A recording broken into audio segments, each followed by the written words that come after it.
I like to talk. What's up, Super Saiyans, and welcome back to another episode of Chatterbox. Y'all already know what it is. I got my recliner and my Spider-Man pillow. We chilling. First of all, I want to apologize for missing last week. Some scheduling conflicts took place. I wasn't able to actually film an episode, but this week everything should be as according to schedule. There should be a video on Wednesday and on Friday. Fingers crossed. So yeah. I also wanted to start each Chatterbox episode off with a quote. So today's quote is going to be by Jane Goodall, and it is, "What you do makes a difference, and you have to decide what kind of difference you want to make." So I'm going to leave that with y'all. I'll let that sit, simmer, let you guys feel that, But let's go ahead and dig right into today's topic. So first of all, cue the disclaimer, because let's cue the disclaimer. I will say I have done a little bit of research on today's topic, just a little bit, so I'm not super well versed or super fluent, but I'm not completely in the dark. Like, I have an understanding of what I'm talking about today, and that is the mass gun violence that's been taking place as of late. And, the mass gun violence in America right now. First of all, I want to say my deepest condolences to anybody who has suffered any type of loss or any type of injury as a result of any of these situations. But let's go ahead and get right into it. There have been over 240 mass shootings this year alone. So between January and now, 6 months into 2022, there have been 240 shootings. If the math is done on that, that's like 40 mass shootings a month. Over 40 mass shootings a month. That means that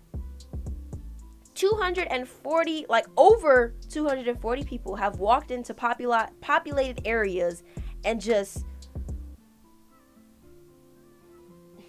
I just feel like these people are full of a lot of hate, a lot of anger, and they just and they had access to a firearm, and that's what they did with it. That's the bottom line of the issue here. People who are a danger to themselves and others have access to a firearm. Main issue. I also will say that, per the research I've done, the Senate is attempting to do something about it. So we have 20 senators, 10 Democrats, 10 Republicans who have signed off on a framework that's supposed to make it a little less easy for people to just go, get a firearm. Beneficial. Great. Big step in the right direction. Now, the worrisome part about it, well, there's two worrisome parts about it. One is the fact that Charles Murphy, one of the senators, has already said that he foresees, other people in the Senate trying to hold off on this. That's number one. That's scary. Two is the fact that they're about to go on a 2-week recess for Independence Day, so they're gonna have to put it on hold. So after this week, they're gonna, if they don't get it out this week, the following weeks is gonna be, the hold for the recess for the Independence Day situation, and then they'll come back and they'll get to it. So, my two biggest concerns on this. So let's start by addressing the first concern. We have 20 people in the Senate who are trying to do something, trying to, ensure some level of safety amongst this, shaky situation. But the fact that a senator can already say, yeah, we're going to see some pushback from this, is scary. That sends chills throughout me, because we have a group of people who are trying to help, but then another group of people who are trying to, say no. And to those senators who are, who are the gun rights supporters, who are gonna try and say, no, this is wrong because it's my, constitutional right to own a firearm. There are a lot of things that were in the Constitution. I don't wanna name them, but we all know what I'm getting at. We all know what I'm getting at. There's numerous things that were in the Constitution that were allowed that are no longer allowed. Now, I am not by any means, advocating for the complete eradication of the I think it's the Second Amendment. I apologize if I'm wrong. The Second Amendment.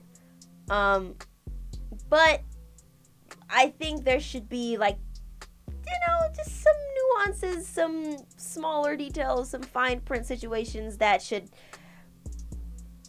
make it just a little less easy for people to go out and buy a gun. So yeah, there's that. So what's your defense on that? To those senators who feel like it's because it's a constitutional right to own a firearm, that there should be nothing done, that there should be, like, we should just honestly, what is your alternative?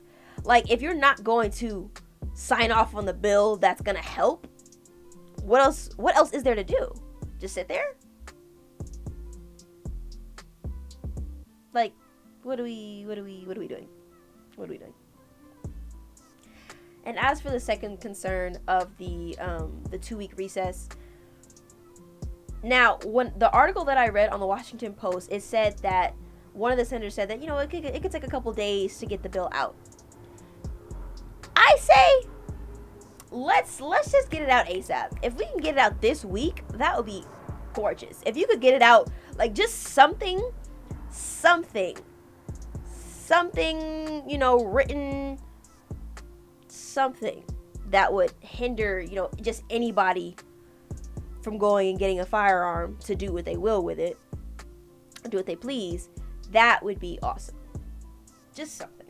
Now, I personally don't know how long it takes to get a bill written and finalized and implemented and all that good stuff, but I do have a feeling that it can be done before the 2-week recess.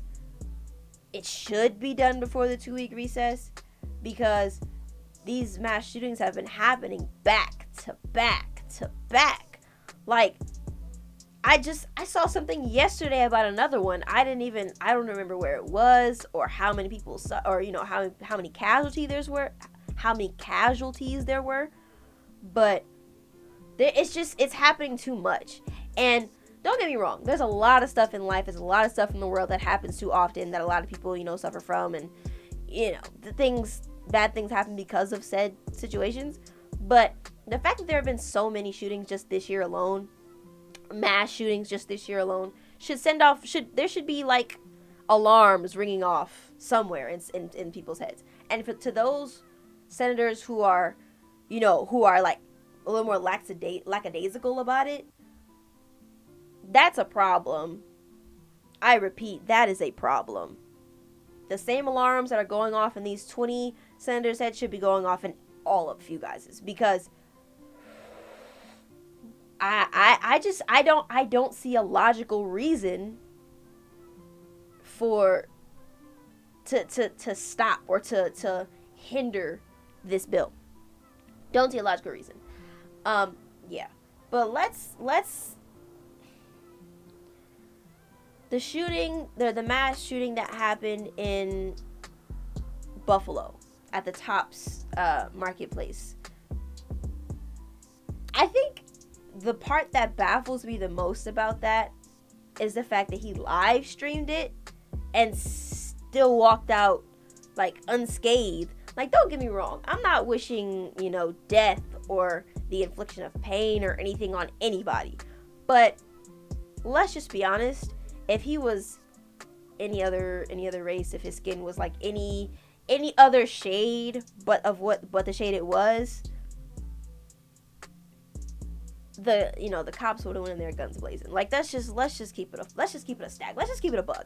That's what would have happened. I also have to mention the fact that Will Smith slapping Chris Rock stayed in the media longer than the massacre that happened in Buffalo at the Tops marketplace. That I have a problem with that. I'm sure many people have a problem with that, as well as the fact that celebrities who had so much to say about that situation were completely mute for the mass shooting. So it just kind of tells me where priorities lie. Like, yeah, I just I just had to put that in here somewhere. But yeah. And then the shooting that happened in Texas, why were there like cops just sitting outside? Like, I guess they warned or they pulled their kids out or something. And how does that work? Y'all are the main people who's supposed to protect and serve, and y'all just sitting out waiting for it to end. Like, I don't get that. I don't understand that at all. And that like, to find that out, that hurts, because that means that, you know, the 19 children and teachers who lost their life, they could, like, that number could have been significantly lower, or it could have been 0 because there were cops on the scene, but they were standing outside the school. It was one shooter, one knucklehead high schooler who got bullied, who just said, okay, you know what, I'm gonna go and rain hell on some kids, because for whatever reason, there is no reasonable justification for that. But one shooter versus however many cops were standing outside the school waiting for it to commence and then end. Like, y'all do the math. The likelihood of, you know, it ending before so many lives were lost is really high if they had taken action. If they had done something, then I guess they pulled their kids out or something. I don't even know. But that was scary. And the repercussions of all this, like, you know, these happening so often back to back, you know, and it's fear. Fear is the biggest thing right now, because, or the biggest emotion that people are feeling. Well, for me personally, that's the biggest emotion I'm feeling as a result of all this. I was at work the other day, and one of my coworkers who have the civilian app, you know, the app that, like, lets people know what the stuff that's happening around them, the crimes in the area, etc., she got a notification that said, man with gun 200 feet from where we work. That, honestly, that was the most afraid I've ever been. Like, yeah, the most afraid I've ever been in my entire life. To know that somebody 200 feet from where I am right now has the ability to take my life and the lives of my coworkers and all the customers who were in the store at the moment. That was scary. But that is a thought that's constantly in the back of people's mind when they leave their homes. Like, who knows if I can go into work one day and somebody could come with just mad at the world and have access to a firearm and just take out their anger on everyone in the you know, the vicinity of them. Like, I have 2 little brothers. I have a little brother who's in daycare right now. I have a little brother who's in high school. Now, he's out for the summer, but when school starts back up, what's gonna ensure his safety? My mom works at a school. She works at a college. What ensures that she's safe as she's at work? You know, like, it's concerning to know that there are still people who want to stop or are giving pushback on a bill that's going to help. It's gonna help. It may not eradicate all the problems, but it's a step in the right direction. So the fact that there are people here trying to, oh no, because it's my constitutional right to own a firearm. I mean, y'all got your priorities all out of whack. If there's anything that can be done to ensure any level of safety by any margin, any amount, it should happen. Now, don't get me wrong. The world is a crazy place. A lot of things happen all the time, and there is no guarantee of anybody's safety anywhere. But if there is something we can do, something that can be done to raise the level of comfort that people have when they leave their homes by this much, why wouldn't we do it? Why wouldn't it happen? Why wouldn't it get done? I don't know. If you ask me, the people who really, like, don't want this bill to get passed when it's actually written and finalized, they're selfish. They're prioritizing their want to have a firearm, or their desire to have a gun, to be able to own one and walk around with it, over the safety of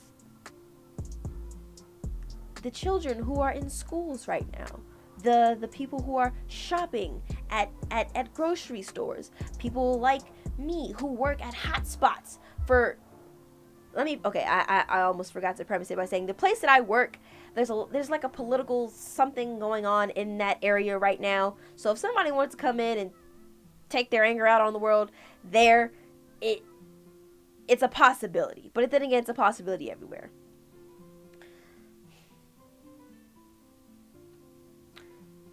There was this thread that was going around on Twitter, and it was the family members of the 19 people who lost their lives during the Texas shooting at the school. And there was one that like really hit.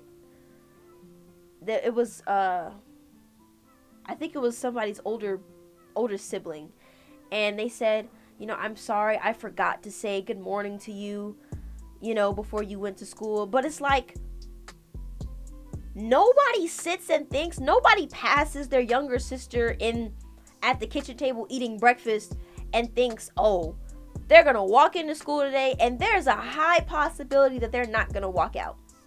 If that's the case, something is wrong and something else needs to be done, because that's ridiculous. I shouldn't have to worry about my siblings in school. I shouldn't have to worry about my parents at work. I shouldn't have to worry about myself going into work.